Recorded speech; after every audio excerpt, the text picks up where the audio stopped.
सात संगत जी, प्रेम से कहना जी, धन निरंकार जी। सात संगत जी, एक बार सभी जयकारा में साथ देंगे। सात संगत बोल सतगुरु माता सुदीक्षा शविंदर हरदेव जी महाराज की जय। सात संगत जी, बड़े प्यार से कहना जी, धन निरंकार जी। सात संगत जी, दासी आप सबों के बीच एक सुंदर भरा विचार लेकर आइए। सात संगत जी, आशा है प्रवान करेंगे जी। इस परमात्मा को देखना है, मेरे सदगुरु की कृपा को देखना है, हर कण में इसको देखना है। तो ये जो आँख इन्होंने मुझे बख्शी है, ये पहले प्राप्त कर लो, ये इससे ले लो। सात संगत जी, आज बार बार हमने सुना कि सदगुरु के चरणों में आ जाता है, उसके सारे पाप कट जाते हैं, उसके सारे कर्म कट जाते हैं। क्योंकि सात संगत जी, सदगुरु अपना ब्रह्म ज्ञान जब बख्शते हैं तो मुझे ये बता देते हैं कि तू करता नहीं है। तो सात संगत, अगर अब आगे का जीवन कर्ता मान के जिया जाए तो सात संगत फिर तो इस ब्रह्म ज्ञान का कोई फायदा नहीं। सात संगत जी, और इस बात का एहसास घट जाएगा कि मैं हूँ क्या, तो फिर क्या अच्छा बुरा, कोई कर्म सही गलत, कोई कर्म मेरे सही गलत की परिभाषा भी फिर मेरी अपनी नहीं, फिर जो सतगुरु ने कह दिया। सात संगत जी, अक्सर हम कहते हैं दिन को दिन, रात को रात, रात को दिन, सतगुरु जो कह दे हम उसको मान ले। फिर वहीं हमारी कंडीशनिंग फिर बीच में आने लगती है कि जो मैं पल पल बड़ा होते हुए सीखते आया कि क्या सही क्या गलत, अगर कभी कुछ उसके विपरीत मुझे कह दिया जाए तो वहाँ फिर समर्पण मैं नहीं कर पाता। वहाँ मेरा अहंकार या मेरी जो हस्ती जिसको मैंने इकट्ठा किया है इतने सालों से, बीच में आकर खड़ी हो जाती है कि बात तालमेल नहीं खा रही। आज कुरुक्षेत्र के मैदान का भी जिक्र हुआ कि किस प्रकार अर्जुन हथियार नहीं उठा पाया, क्योंकि सही गलत मैं कैसे अपने परिवार के खिलाफ युद्ध कर सकता हूँ, ये तो ठीक नहीं, ये तो नैतिक बात नहीं। फिर सात संगत जी, जब विराट स्वरूप दिखाया गया, सात संगत कर्ता भाव को हटा दिया गया, फिर ये बात समझ आई कि जो तुझ भावे सोई बलिकार, जो आप कह दे वही सही, मेरी रजा की गुंजाइश ही नहीं, जो आपकी रजा वही सही। तो सुकून जीवन में आना अनिवार्य है, आएगा ही आएगा, क्योंकि तनाव का कारण ही सिर्फ और सिर्फ मैं हूँ। गुरु किसी को जोर जबरदस्ती अपने दर पर नहीं झुकाता, ये तो खुद को दास कहते हैं, पर इनके दर पर जो झुक जाते हैं वो उस परम आनंद को प्राप्त करता है, क्योंकि इसके दर पर झुकना मतलब कि सात संगत प्रेम से झुकना, दास भावना मतलब प्रेम से आई वो दास भावना, जहाँ मैंने खुशी खुशी इस बात को पहचान लिया है कि मैं तो कुछ हूँ ही नहीं। इस बात का एहसास हो गया कि आपने मुझे प्रवान कर लिया, इसी से सारे सुख है, इसी से सारा आनंद है। सात संगत जी, गीत की पंक्तियां में भी ये आती है कि तेरी चरनादी धूली दे जर्रे मैल दिल दी मेरी धो गए। सारे का सारा सार सुकून प्राप्त करने का इस पंक्तियों में मिल जाता है कि इनके चरणों की धूली, मैं की मैल, मेरा अहंकार, मेरे होने की इच्छा, ये जो बार बार मैं खुद बाधा बन जाता हूँ अपने सुकून की, आपकी चरणों की धूली से सब मिट जाता है। और वो जो रह जाता है वो सुकून है। हुनता ए सतगुरु मन बिच बसिया मेरी, होश तो दो मिट गए, ये जो दो से की यात्रा है। अब तक तो जो परछाई मैं अपने साथ ले चल रहा हूँ, जो हस्ती मैंने अपनी बना ली है, जो ये परछाइयों की लड़ाई में मैं जीत हार के विषय से अपना सुकून खोए चलता हूँ कि मेरी परछाई किसी और की परछाई से छोटी है या बड़ी, मेरी परछाई पर किसी ने पैर रख दिया।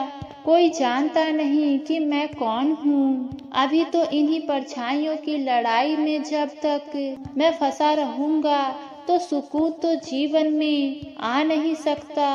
और जब ये बात समझ आ गई कि मेरी परछाई, यह जो माया मैंने पाला हुआ है, यही कारण है मेरे और सुकून के बीच में बाधा का, तो साथ संगत फिर इससे भागना नहीं, क्योंकि भागकर भी कहाँ पहुँचेंगे। कहीं पढ़ा कि कोई इंसान को अपनी परछाई से ही फोबिया हो गया, एक डर बैठ गया अपनी परछाई से, तो ताउम्र भागता रहा और भागता भागता ही प्राण छोड़ दिए। उसको कोई मिला नहीं बताने के लिए कि परछाई से बचना है तो जाके पेड़ की छाया में बैठ जाओ।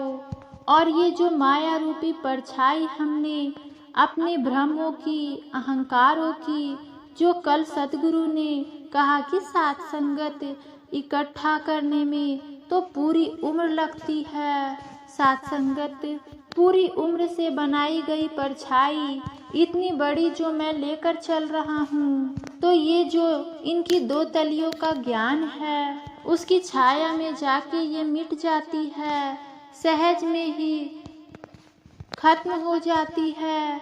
तो ये जो जीवन मिला है, ये अवसर मिला है इस सुकून की अवस्था को प्राप्त करने का, साथ संगत यह सबके हिस्से बराबर आया है।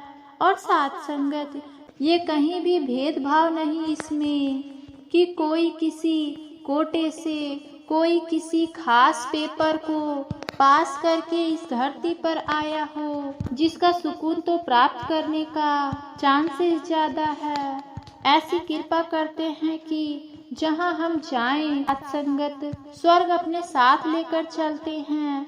ऐसा आनंद, ऐसी अवस्था, क्योंकि साथ संगत इसकी शिक्षा, इसका ज्ञान तो सतगुरु का ज्ञान जब जीवन में बस जाता है तो साथ संगत इस बात का एहसास जीवन में बस जाता है कि मैं हूँ कौन, मैं हूँ क्या। ये जो परमात्मा का अंश जो मैं हूँ, मेरा असल रूप, मैं खुद को फिर यह आत्मा के रूप में इस सत्य के साथ एकमिक बिठाकर जानता हूँ, तो जीवन को देखने का, जीवन को जीने का नजरिया ही बदल जाता है। तो फिर जहाँ जाऊंगी वहाँ फिर सुकून मेरे साथ चलेगा। साथ संगत जी, ये सच्चे बादशाह ने ये बात फरमाई कि मानवता के नाम संदेश में जिसके दिल में खुद ही तनाव, चिंता, रंजिश, वो चाह कर भी किसी को सुकून कैसे देगा। उसको स्वर्ग के दरवाजे पर भी छोड़ा जाए, वो वहाँ भी नरक बना लेगा। साथ संगत जी, कहीं पढ़ने को मिला कि ऐसे ही किसी आदमी ने अपने जीवन की यात्रा पूरी करी, तो अब बैठे हैं जैसे सुनते आए हैं कि स्वर्ग और नरक के दरवाजों पर हिसाब किताब चल रहा है कि कहाँ भेजा जाए। तो ताउम्र जीवन ऐसा जिया गया कि जाना तो नरक में ही बनता है। तो वहाँ जो अकाउंटेड है वो कह रहे हैं आपका हिसाब किताब जोड़ लिया है, नरक में जाना पड़ेगा। तो साथ संगत जी, वो व्यक्ति आगे से जवाब देता है कि आप मुझे क्या नरक में भेजेंगे, मैं तो ताउम्र जितनी उम्र जी है नरक में ही रहा हूँ, जहाँ गया हूँ नरक ही बनाया हूँ, सारे ऐसे काम किए हैं जो नहीं करने चाहिए थे। सारी खुशियों से हाथ धोकर बैठा हूँ। आप मुझे नरक में क्या भेजेंगे? नरक तो मेरे साथ चलता आया है। साथ संगत ये कहानी पढ़ी तो वो शायर की पंक्तियाँ जो गुजारी जा नहीं सकती। हमने ऐसी जिंदगी गुजारी है कि ऐसा जीवन काटते गए जिसको एक उत्सव की तरह जिया जा सकता है, एक सेलिब्रेशन की तरह जिया जा सकता है, उसको सजा की तरह काटा गया। अब जो वो अकाउंटेंट थे उनको भी थोड़ी ठेस पहुंची कि ये तो पहली बार ऐसे सुनने को मिला है कि इसको नरक में कौन भेज सकता है। तो वो आगे से जवाब देता है कि चल मैं तेरे को स्वर्ग में भेज देता हूँ। तो कहता है कि वो भी आप नहीं कर सकते हैं, क्योंकि आप मुझे वहाँ भेजेंगे तो मैं आपके स्वर्ग को भी नरक बना दूंगा, क्योंकि मेरा नरक तो मेरे साथ ही चलता है। और यही इंसान की दशा है कि नश्वर में शाश्वत की तलाश कर रहा है। जो खत्म होने वाला है उसे सब कुछ मान के बैठ रहा है। सच और झूठ का उसको फर्क पता नहीं, और पता भी चलता है तो फिर वो ऐसे सोचने लगता है कि जीवन का सार ही क्या है। ये जो सवाल है कि जीवन का सार ही क्या है, बड़े बड़े फिलोसोफर, बड़े बड़े दार्शनिकों ने साथ संगत बड़े बड़े उल्लेख कर दिए इस बात को सिद्ध करने के लिए कि ये इस जीवन का कोई सार नहीं, ये जीवन जीने योग्य नहीं, ये तो बस तुम्हें फेंक दिया गया है इस धरती पर। अब काट लो जैसे उम्र काटनी है। और जीवन का एकमात्र सार, जीवन को सार जिस चीज से मिलता है वो है साथ संगत प्रेम। और वो प्रेम कोई सौदेबाजी वाला प्रेम नहीं, वो प्रेम नहीं जिसे दुनिया प्रेम समझती है। वो प्रेम जो सतगुरु कह रहे हैं कि हम बन सकते हैं, कर नहीं सकते हैं, बन सकते हैं, ये हमारा स्वभाव है। इस परमात्मा को प्राप्त करके हर एक कण कण में इस परमात्मा के दर्शन करके, जो प्रेम से जिस तरह से परमात्मा ने तुम्हें ये प्रेम की छवि बनाकर भेजा है, अपनी उस अवस्था को प्राप्त करके खुद को प्रेम बना सकते हो, प्रेम बन सकते हो। और जब वो प्रेम जीवन में आता है तो फिर जीवन में सिर्फ और सिर्फ सार ही दिखता है। वह अक्सर जो बात जीवन में सुनते आए हैं, जब परमात्मा के विषय में कहा जाता है कि गूंगे का गुण कैसे बताए गूंगा, कि क्या है भक्ति का आनंद, कैसे बताए भक्त कि क्या आनंद मुझे मिलता है इस भक्ति से, कैसे किसी को अपने दिल के भाव वो बताए कि क्या आनंद मुझे मिलता है जब सतगुरु के दर्शन होते हैं, क्या आनंद मुझे मिलता है जब इसके एक झलक की प्राप्त हो जाती है। अब उस नज़ारे को देखने के लिए तो वो भक्त वाली आँख और वह भक्त वाली आँख फिर देने वाला ये सतगुरु अपने भाव रखने का, गीत गाने का, कविता पढ़ने का, तो महापुरुषों ने उसके बाद कहना कि आज तो आपने कमाल कर दिया, दिल को छू लिया आपके वचनों ने, निरंकार के साथ लिप जुड़ गई आपके गीत सुनने के बाद। आपके गीत सुन के तो अंदर जो उछल कूद मचती है, खुशी मचती है, बहुत ही अच्छी लगती है। और फिर हम सब क्योंकि सत्संग जाते हैं, महापुरुष है, हमारी वोकेबलरी एक हमारा जवाब है कि सब इनकी कृपा ये करवाने वाले हैं, इन्होंने गवा दिया, इन्होंने बुलवा दिया। फिर साथ संगत जी अगली बार जब उससे भी बेहतर बोला और नीचे उतरकर किसी ने नहीं कहा कि आपके वचन सुन के आनंद आया, तो मैं कहीं न कहीं ढूंढने लगता हूँ कि कोई तो मिल जाए, थोड़ा सा तो कह दे कि आज भी बहुत अच्छा बोले, ताकि मैं आगे से यह जवाब दे सकूं कि इन्होंने बुलवा दिया, इन्होंने कहलवा दिया, इन्होंने गवा दिया।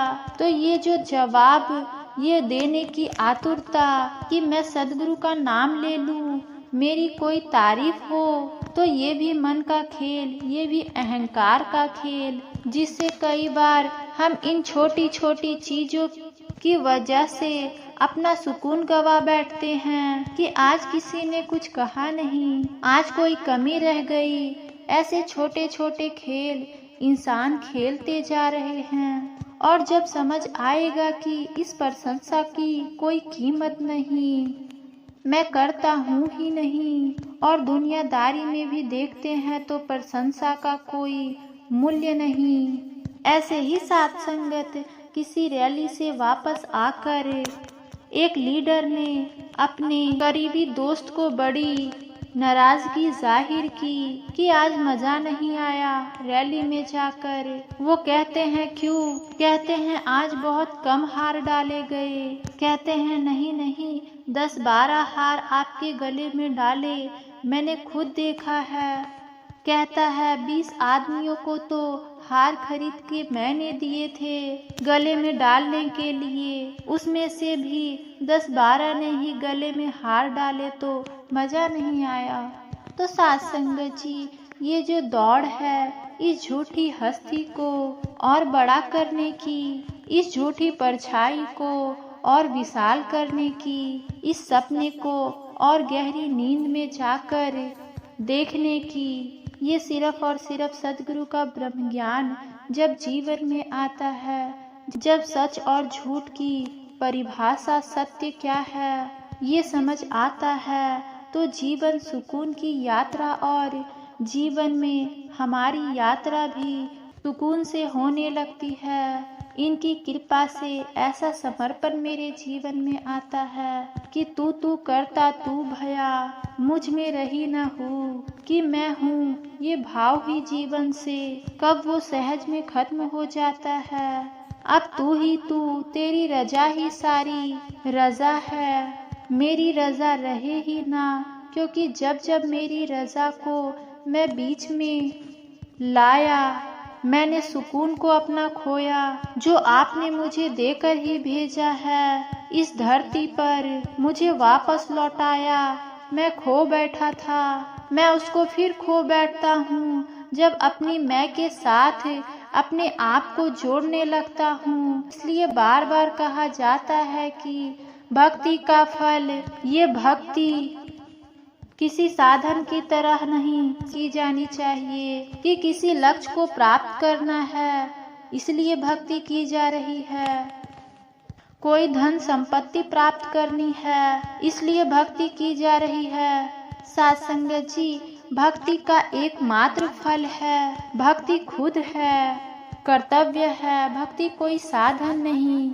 इसी राह पर इस परमात्मा से एकमिक हुआ जाएगा, और ये कृपा करते हैं कि एक एक संत इस परमात्मा से एकमिक होता है, अपने जीवन में ऐसे सुकून की अवस्था को प्राप्त करता है कि दुनिया में कोई उथल पुथल हो भी रही हो, आ भी रही हो, तो उसके भाव भी कुछ इस प्रकार हो जाते हैं कि आने दे तूफान अगर आता है तो खुदा खुद कश्ती का हाफी है, आफीज है। मुमकिन है कि उठती लहरों में साहिल चलता आ जाए कि तूफान अगर दुनिया के आएंगे भी, तो मेरी कश्ती का ये हाफिज ये खुदा ही है, ये परमात्मा मेरे सतगुरु मेरी कश्ती को चला रहा है।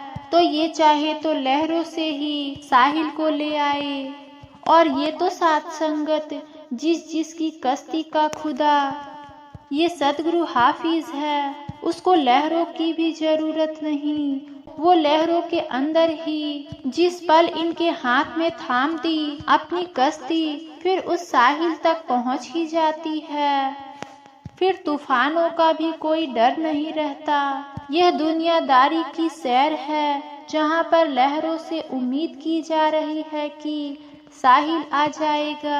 यहाँ फिर लहरों की कोई गुंजाइश ही नहीं बचती, फिर साहिल पर लाकर ही खड़ा कर देते हैं। साथ संगत ऐसी अवस्था सबको बख्शते हैं जो जीवन इस परम अवस्था को प्राप्त करने के लिए मिला है। और साथ संगत जी, सदगुरु तो ऐसी कृपा करते हैं कि मेरे प्रयास हो, चाहे मैं जितना बार हार जाऊं, प्रयास करूं फिर भी ना करूं भी कि ना करूं, इनके दर पर सर झुका देता हूँ तो बाकी ख्याल ये खुद ही रख लेते हैं। पर जहाँ ये जीवन की यात्रा करनी है, जहाँ जीवन की परिस्थितियों से गुजरना है, वहाँ खुद का समर्पण अगर पूर्ण रूप से कर पाएंगे तो अवश्य ये जो जीवन मिला है ये सुकून से बिता पाएंगे।